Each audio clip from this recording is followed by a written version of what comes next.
इन्हें आज अगर कोई जदीद इंसान देखता तो अपने होश खो बैठता। उन्होंने पहाड़ तराश कर महल्लात बनाए, जमीन के अंदर महल और बाहर आसमान छूते बुर्ज। खुद को नाकाबिले शिकस्त समझते थे। उनके लहजे में गुरूर और दिलों में कुफ्र भरा हुआ था, नाफरमानी, जुल्म और खुदाई दावा। वो कहते थे, हमारे जैसा कौन है, हमसे ताकतवर कोई नहीं। अगर मौत है भी तो बस वक्त का अंजाम है, हमें कोई खुदा हलाक नहीं कर सकता। ये वो वक्त था जब शिर्क और जुल्म आम हो चुका था।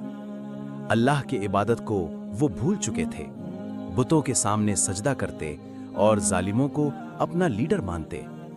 उनके बाजारों में बेवाओं की चीखें गूंजती थीं, यतीमों की आवाज दब जाती थी।